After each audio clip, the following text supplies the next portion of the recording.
bonsoir plutôt. Merci d'être ici. Donc, ce que je vais faire, c'est que je vais présenter des travaux plus anciens qui font des ponts, et essayer de faire des ponts en fait pour revenir sur les policiers qui sont présentés ici, donc les citoyens. Alors, je vais passer en revue quelques travaux relatifs à ça. Si vous voulez faire des interventions, ne vous gênez pas, levez la main et parlez peut-être très fort, je ne sais pas si on entend bien. Est-ce que vous m'entendez bien? Ça va? Super. Donc, je vais commencer avec un projet, à la date, 2001, dans l'œil du travailleur. Je me suis intéressée à différentes questions, entre autres, comme Fabricio le disait, la question du documentaire, espace public ou semi-public, espace privé. Et donc, je me suis intéressée ici avec la question de la représentation du monde du travail. En fait, la question était comment est-ce qu'on peut construire une banque d'images ou un documentaire sur les lieux de travail, en fait, les différents lieux. Et donc, pour ce faire, dans ce contexte-là, j'avais décidé d'abandonner mon rôle et passer par le regard de quelqu'un d'autre. Donc, j'ai commandé des photographies à des gens de leur lieu de travail. Alors se croise évidemment une pratique entre une pratique amateur, entre guillemets, son nom comme tel, et un lieu qui est souvent peu représenté, en tout cas très rarement dans les albums de famille, on s'entend. J'avais demandé aux gens que le lieu soit vide de présence humaine. Parce que je ne voulais pas que ça... Le réflexe va être souvent de photographier les personnes, nos collègues de travail, etc. Je ne voulais pas de relation interpersonnelle, non pas que ce ne soit pas important dans la vie, mais c'est pas ça qui m'intéressait, et donc c'était vraiment le rapport au lieu. Alors il y a une espèce d'étrangeté qui se fait, en tout cas à mes yeux du moins, entre le côté désert des lieux versus la multitude de regards qui se place. Alors, pour ce faire, j'ai donc demandé, je m'étais servi des statistiques pour essayer d'avoir un type d'emploi assez varié. Et donc ici, c'est Yves Lemelin, c'est un afficheur de panneaux Mediacom. Ici, c'est un avocat, Marc Plamondon. Ici, une fermière, Huguette Mona. Oh, est-ce que j'appuie? Et donc, vraiment, le but était d'avoir des lieux le plus diversifiés. C'est pour ça que les statistiques me servaient aussi à m'assurer d'essayer d'ouvrir. Est-ce que vous devinez c'est quoi? Un guess, là? Ouais, non, pas loin. C'est cardiologie. Mais on s'attendrait à quelque chose un peu plus propre. Tu sais? Oh, quelque chose un peu, là. Mais oui, tout à fait, non. Le fait de passer, et d'ailleurs ça me fait penser à ça, le fait de passer par le regard d'autre du spécialiste de l'endroit, c'est-à-dire la personne qui travaille, me permettait aussi d'une certaine façon d'abandonner, à tout le moins en partie, mes propres clichés, mes propres stéréotypes, d'où justement de dire le fait que j'aurais pas pensé à ça comme tel. Ici, c'est une prostituée, Annick. Et ici, un pompier. Effectivement, le pompier risque, du moins on l'espère pour lui, passer plus de temps dans le dortoir que dans le camion ou je ne sais pas quoi. Mais ce jeu-là va donc amener toutes sortes d'images. J'en ai eu à peu près 1000. Et j'ai fait moi-même la sélection. Donc, c'est vraiment des regards croisés. J'ai gardé mon contrôle. Sans doute difficile à abandonner complètement, en choisissant, moi, les photos parmi celles qui m'étaient rapportées. Et je terminerai sur ce projet-là. Ici, c'est Toronto, avec cette œuvre-là, qui reprend la même façon de fonctionner. Ça, c'est la ville de Toronto. Donc, ça a été fait en collaboration avec la galerie Mercer Union à Toronto. Là, pour celle-ci, j'ai pris les statistiques de l'emploi, les statistiques Canada de la ville de Toronto. C'était l'année 2004, je crois. et avec tous les secteurs qui sont représentés. Donc, il y a mine, manufacturing, éducation, etc., etc., santé et tout ça. Et puis, on a trouvé, avec l'aide, comme je disais, de Nations Unies, une personne dans chacun de ces secteurs qui a fait les photographies. J'ai repris ces photographies et la dimension de chacun des formats. Alors, c'est... bon, vous allez m'entendre. Alors, si je bouge, je suis obligée. Alors, c'est une grande murale. Disons que c'est peut-être, je ne sais pas, 30%, à peu près. La dimension ici, 5 mètres de l'ensemble. Et la dimension de chacune des images est relative au nombre de personnes travaillant dans le secteur. Et donc, c'était accompagné d'une affiche. OK. Donc, on avait des piles d'affiches que les gens pouvaient prendre. Comme je vous ai montré, d'ailleurs, je vous ai pas dit au début, ce qu'on a vu dans l'œil du travailleur, c'est un journal qui a été imprimé à 7000 exemplaires qu'on distribuait aussi.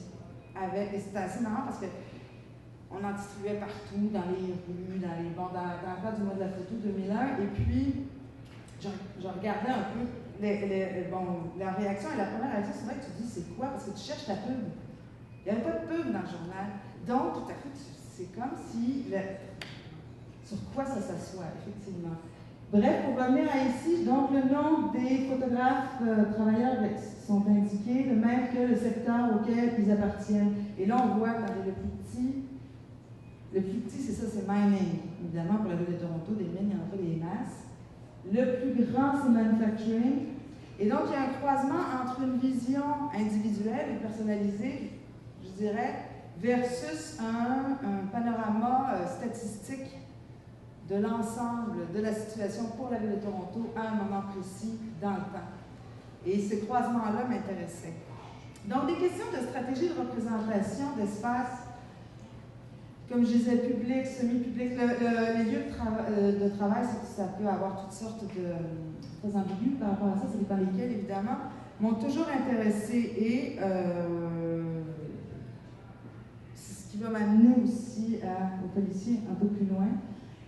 Et pour ce projet-ci, qui s'appelle Les Marcheurs, je m'intéressais aussi à la manière dont comment travaillent les paparazzis, admettons, comment est-ce que l'espace public peut être représenté. Et je me suis mise dans un temps à peu près similaire à celui-ci, si je me souviens. Au coin, c'est de Gaspé et c'est quoi, Saint-Viateur à peu près. Alors, vous voyez dans le Myland, là où il y a encore un des derniers quartiers industriels de la ville, du centre de Montréal, là, avec les grands buildings, où il y avait à ce moment-là encore pas mal de textiles, là, il y en a de moins en moins. Et pendant plusieurs jours, j'ai repris les personnes qui rentrent au travail, comme ça. Et donc, les mêmes personnes reviennent de jour en jour, avec, là, on voit qu'elle n'a plus le bambou, il faisait un peu moins froid.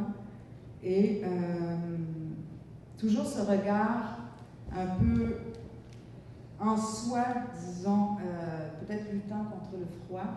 C'est vrai qu'en général, on a la tête un peu plus baissée. Et ici, c'est le contexte. Donc, c'est exactement ce lieu-là.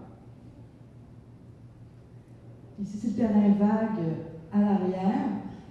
Et ça, c'est Working Path. Donc, on est dans un terrain vague qui est juste, il y a le métro, il y a la traque de chemin de fer, il y a un arrêt d'autobus, il y a les usines à côté, bon, et tout ça.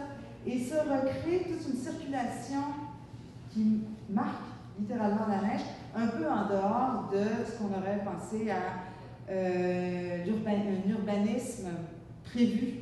En fait, c'est des routes sauvages, entre guillemets, qui se créent dans les terrains vagues. Et donc, c'est pris de très haut pour avoir une espèce de paysage comme ça, qui est en même temps une carte. Je vais partir en vidéo, ici. Je vais parler comment je le fais.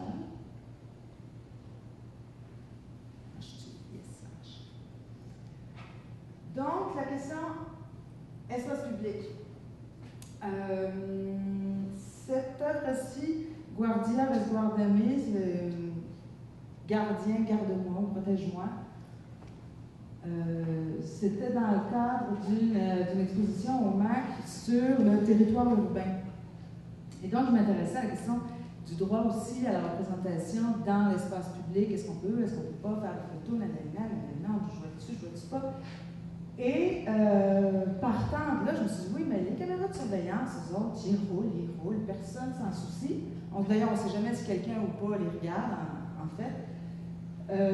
Et donc, je me suis dit, bon, ben, écoute, je vais me donner le droit d'une caméra de surveillance, je vais en être une. Alors, qu'est-ce qui m'a intéressé à surveiller? Je me suis dit, bon, ben, continuons dans cette idée de dispositif de surveillance dans la ville. Et ben, je suis allée dans la ville de Mexico, où pullulent, pour ceux parmi vous qui êtes déjà allés, les gardiens de sécurité privés, les policiers, les militaires. En fait, on ne sait plus trop qui est qui non plus, parce qu'il y a des fonctions qui se chevauchent. Et, bon là, ça a l'air un peu flou, donc ça va. Et j'ai caché dans un chapeau un objectif de caméra de surveillance qui était relié à une petite caméra qui enregistrait. Donc, là, j'avais l'air d'une vraie hippie parce que j'avais fait une grosse fleur pour cacher l'objectif, pas trop que ça paraisse. En tout cas, mais évidemment, je n'ai pas l'air particulièrement menaçante non plus, donc c'était assez. Ça allait, quoi. Et le but était de se rapprocher au plus près possible d'un gardien de sécurité ou un policier, etc., pour attraper le premier regard posé sur moi. Évidemment, le problème des caméras de surveillance, c'est que c'est souvent des grands angles. C'est vraiment wide angle, par définition, pour que ça couvre un maximum. Et donc, il faut s'approcher beaucoup. Ce qui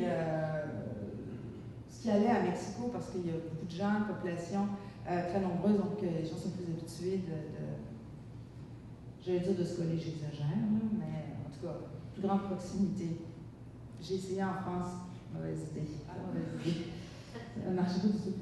Et donc, ce qui m'intéressait aussi, c'était, je m'étais intéressée à Michel de Certeau, je ne sais pas, certains d'entre vous ont peut-être déjà lu, comment est-ce que les fonctions peuvent être un peu détournées par l'usage. Alors, on a des fonctions prévues, et puis finalement, il se passe toutes sortes d'autres choses. Et donc,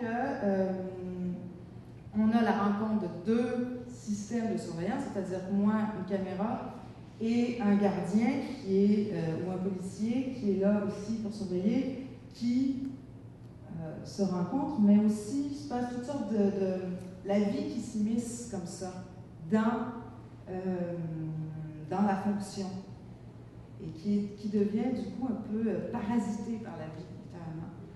Ce qui rapproche aussi des policiers qui sont ici, des photos de policiers qui sont ici. Et donc, c'était ça.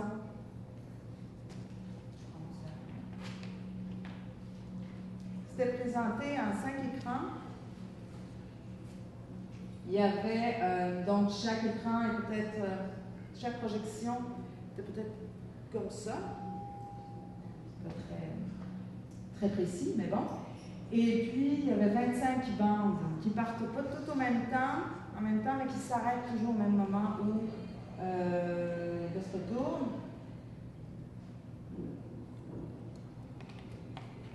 Et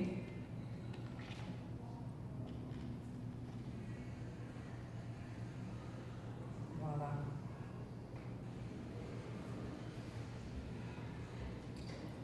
Je vais retourner aux photos. Et là, c'est les gens qui sont là. Donc, les bandes ne réapparaissaient pas toujours à la même place. Il y avait un jeu, il y avait plusieurs séquences comme ça où ils ne partaient pas toujours. Alors, on ne savait jamais de où ils allaient revenir. Et il y en a qui sont très marrantes. Un jeune qui drague une autre fille, tu sais, toutes sortes d'éléments de la vie. Un autre qui sort les poubelles, qui remplit les sacs, etc. Où, en fait, comme je disais, les fonctions se mélangent. On va retourner aux images.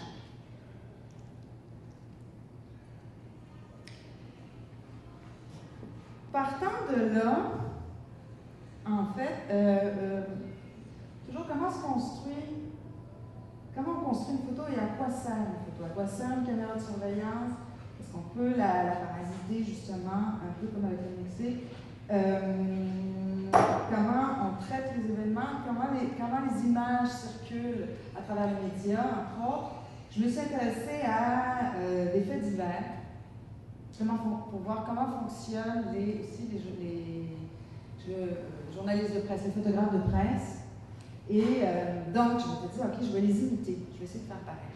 Ce qui n'est pas vraiment, en tout cas, pas très facile, disons. Et donc, j'essayais de retrouver les lieux où il y avait des événements.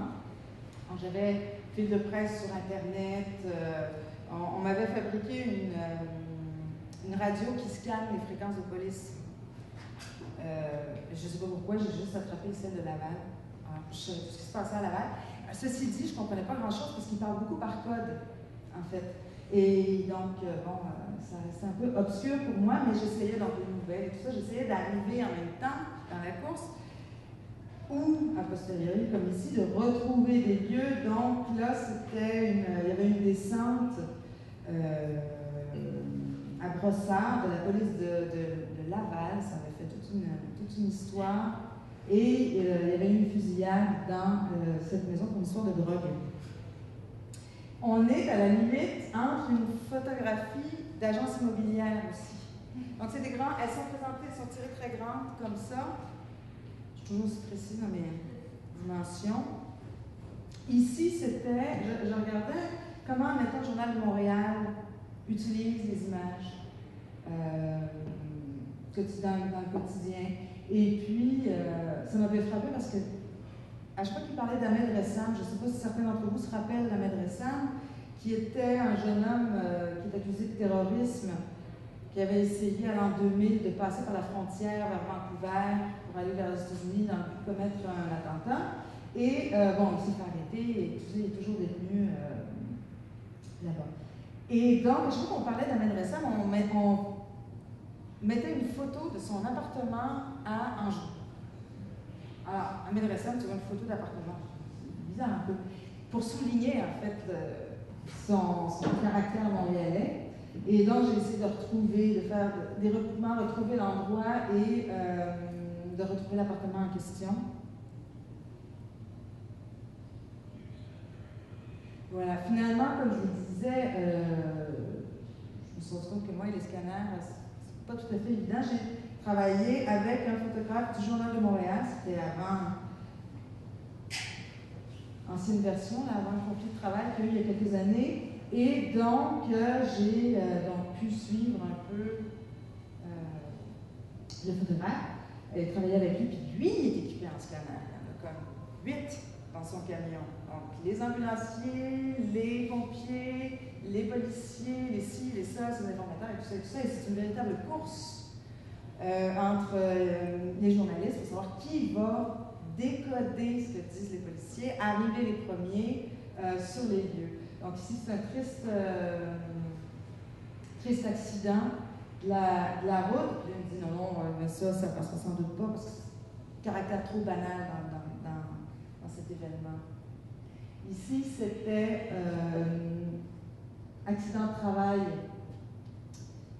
où ils ont reconstruit le pont de Terrebonne. Peut-être certains d'entre vous reconnaissent Rivière de Millet, et en fait, c'est une pelle qui est tombée littéralement dans l'eau, dans le fleuve glacé. Et il y a quelque chose d'un peu aussi cinématographique dans les. Ça faisait penser à Fargo. Je crois qu'il y a un petit côté Fargo pour ceux qui l'ont vu, là, encore une fois. Et ça faisait partie donc de la série des faits divers. Partant de là, je me suis dit, est-ce que, et partant justement des faits divers, là je regardais ce qui sortait dans les médias après, quel type de point de vue ils avaient, quelles étaient les différences.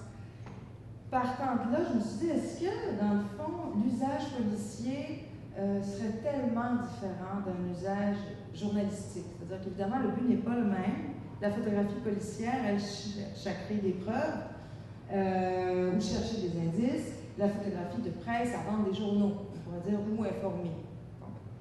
Donc, mais je me disais, est-ce qu'il couvrirait de la même manière un événement similaire ou est-ce que la fonction et donc la méthodologie qui l'accompagne ferait en sorte qu'on serait dans deux univers complètement différents? Alors, je me suis intéressée à voir comment on forme les policiers qui vont faire des photos. Donc, j'ai mis la main sur des plans de cours. C'était pour la GRC, ce qui donne comme information pour utiliser la photographie. Après ça, évidemment, il va y en avoir qui vont être spécialisés là-dedans chez les policiers pour prendre des photos et tout ça. Et donc, j'ai essayé d'appliquer, mais finalement, les règles sont assez basiques, disons en photographie, mais j'ai essayé d'appliquer et de recréer un événement. Là, ici, on est dans la fiction, il y a l'ennemi du film d'horreur, dans les codes et tout ça, et d'avoir donc c'est angle nord-est, angle sud-ouest, etc. C'est tous les angles d'un même bâtiment. Le début du plan de cours commençait par always squeeze the shutter release of the camera as you do the trigger on your gun, carefully. Quelque chose comme ça. Le parallèle était pas mal. Et donc, par contre, là, pour ça aussi, j'ai rencontré, je suis allée au SPVM, donc la police de Montréal, rencontrer une lieutenante à identité judiciaire. Donc, identité judiciaire, c'est eux qui vont récolter les preuves, etc. Donc, ils vont avoir tous les techniciens de scène de crime. Et là, pour qu'elle me montre, donc, ils m'ont montré comment ils utilisent la photo, comment est-ce qu'ils sont passés de l'analogique au numérique,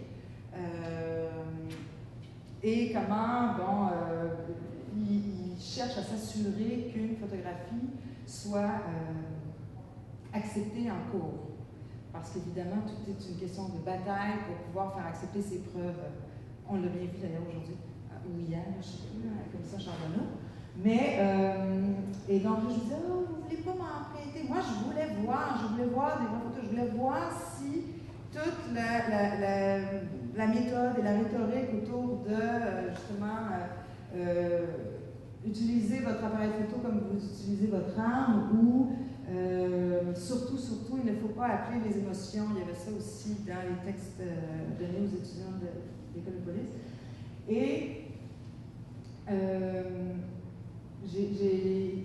est-ce que je me rappelle? Attendez, j'ai perdu le fil de mon idée. Oui, donc bref, je voulais voir si cela marquerait tant l'image que ça. Donc, je voulais avoir des vrais. Je dis, s'il vous plaît, donne-moi-en. Alors, évidemment, eux, ce que je comprends très bien, d'ailleurs, au SPVM, ils ne voulaient pas m'en donner parce qu'ils sont au début du processus. Ils ne vont pas sortir, ils vont pas s'amuser à. En plus, c'est un artiste en art visuel, ça fait comme. Non. Mais très gentiment d'ailleurs. Alors, ils m'ont orienté vers les archives des palais de justice. Donc, je suis allée au palais de justice de la ville de Québec. Et là, c'est presque un cliché, mais dans les caves du palais de justice, il y a les jugements auxquels ont accès tout le monde, en fait, principe de droit, on a accès au jugement précédent. Avec ces jugements-là sont associés des boîtes de preuves qui ont été présentées en cours, pièces à conviction. Là, les plus petites, parce qu'ils me disaient qu'ils en ont des très grosses aussi. Donc, il y a possibilité de voir. Et dans ces pièces à conviction, on retrouve aussi les photographies qui ont été présentées dans le cadre d'un procès, qui est fini et jugé. Et donc, j'ai pu photocopier ces images. Ici, on a toute la série d'images policières qui a suivi l'affaire Lortie. Alors, je ne sais pas si vous vous rappelez l'histoire du caporal Lortie, qui donc en 1984 était rentré à l'Assemblée nationale de Québec pour abattre les députés, les ministres, etc. Il s'est trompé d'heure, il y a eu un problème d'heure, ils sont rentrés un peu plus tard, il est arrivé dans la salle d'Assemblée qui était vide, mais bon, quand même sur son passage, il a fait quelques dommages. Et j'ai donc la série des 40, je pense que ce sont 45 images de cet événement-là. prise par un policier, numérotée toujours à la main par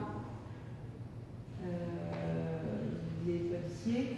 Et donc, j'ai utilisé ces images-là et j'en ai créé des journaux, véritables journaux un peu format, le même format que le Journal de Montréal. On a comme ça, on suit la série des images. Ce qui est intéressant avec cette série-là, donc sur l'affaire Lortie, c'est qu'on nous raconte une véritable histoire. Parce qu'en fait, la personne qui a fait les photos a débuté par le début, c'est-à-dire la voiture, et va, là je les ai pas toutes, j'en ai mis que 2, mais va faire tout le chemin qu'il a parcouru dans l'Assemblée nationale jusqu'à finir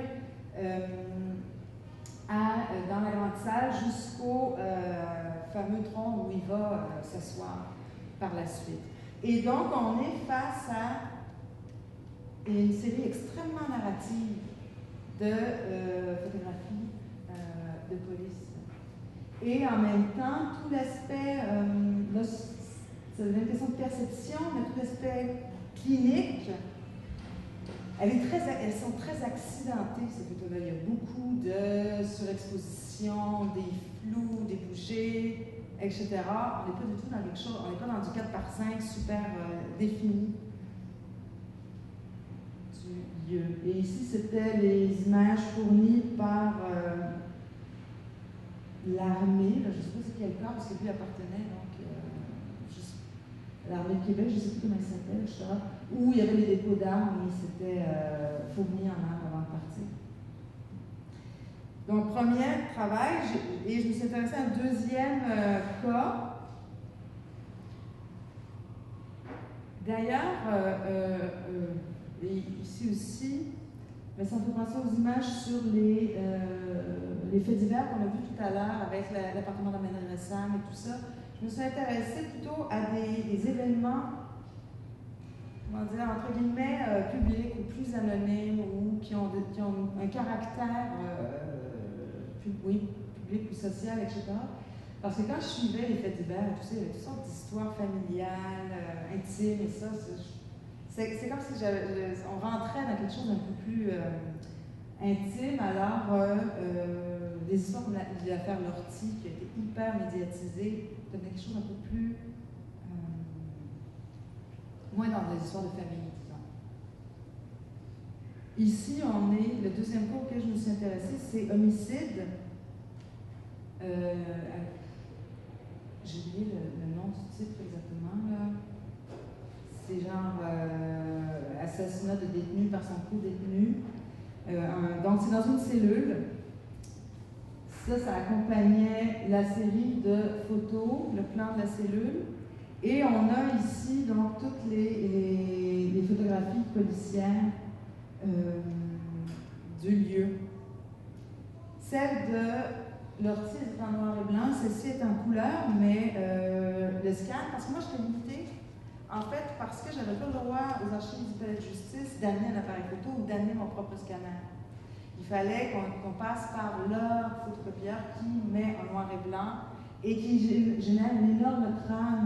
Fait que là, je gossais pour essayer d'enlever au maximum la trame.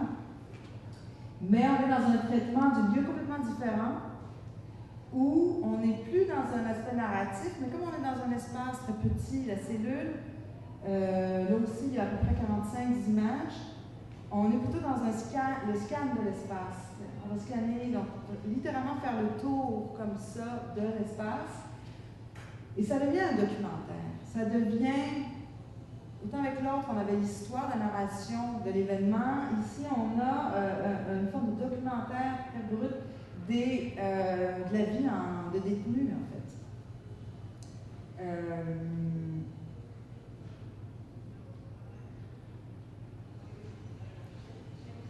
Ça, je l'ai présenté sous forme de grille. Je vais présenter un autre petit vidéo, 2 minutes, que j'ai fait en Finlande. Ah, ben c'est Oui, alors moi, en fait, la première idée d'intégrer cette école de police m'est venue à 15 ans.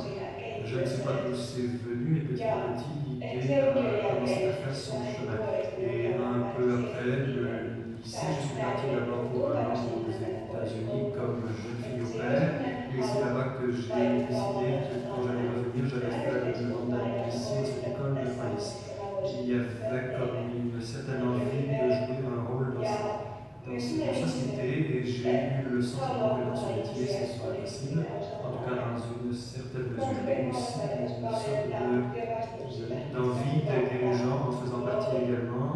Et j'ai vraiment beaucoup aimé être ici et ce métier a exactement été l'idée que je m'en étais fait au début.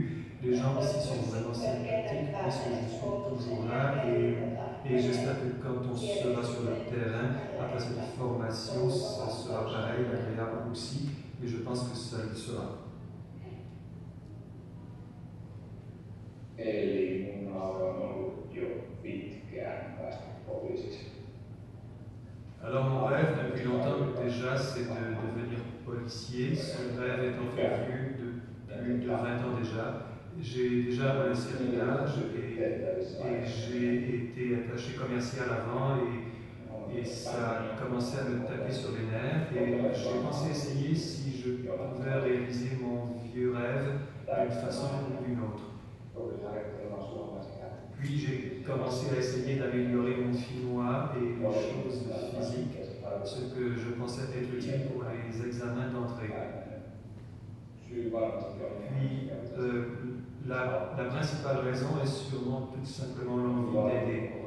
J'ai aidé les gens toute ma vie, aussi bien dans ma vie privée que dans ma vie professionnelle, et ça fait du bien quand on peut aider.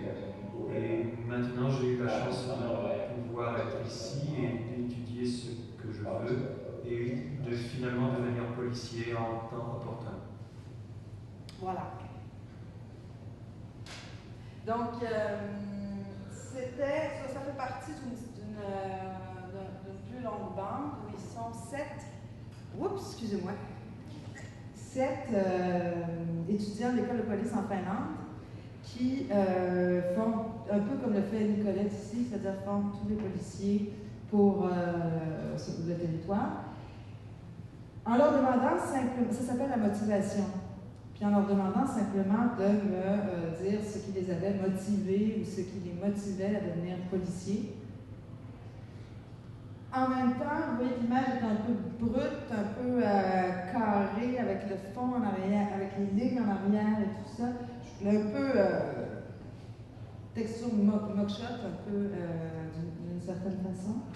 Et où se croise en même temps un discours qui peut être un discours très stéréotypé ou construit, idée, etc., qui est peut-être vrai aussi, là, je ne veux pas présumer de ça, mais en tout cas qui paraît bien, entre guillemets, mélangé avec des intérêts personnels se croisent. Quand on voit de l'ensemble des étudiants, c'est assez intéressant parce que se mêle toujours un discours similaire, qui doit être un peu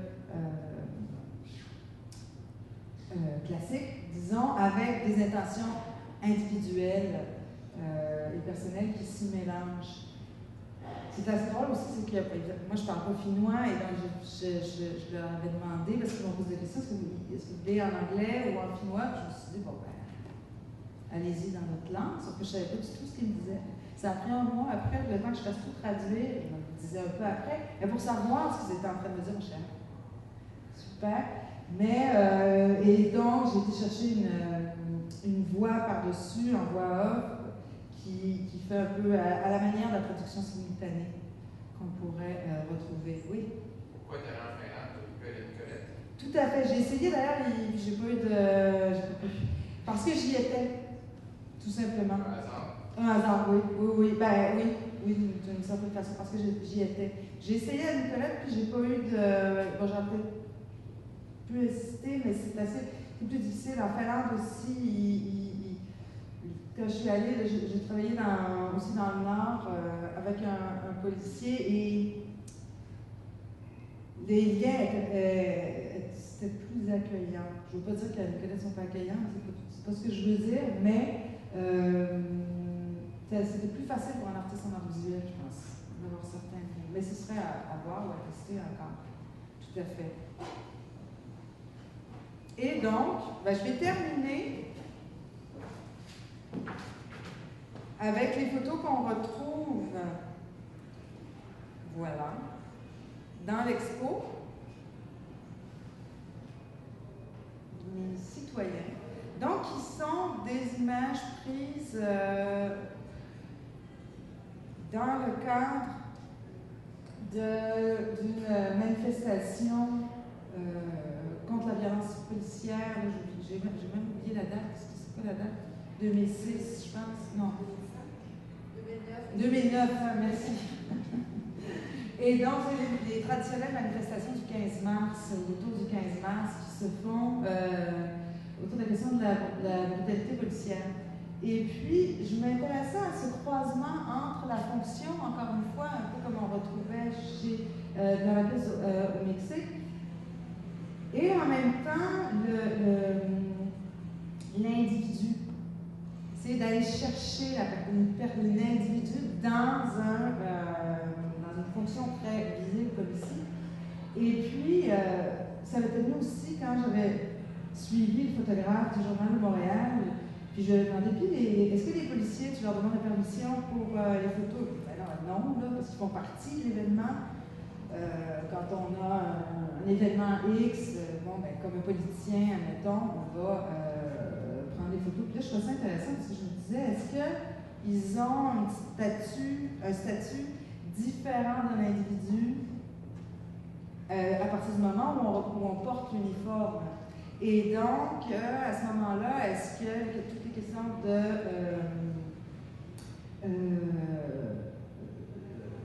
protection de la vie privée dans l'espace public, admettons, ou de l'image, est différente quand on est dans une fonction? Cette question-là m'intéressait.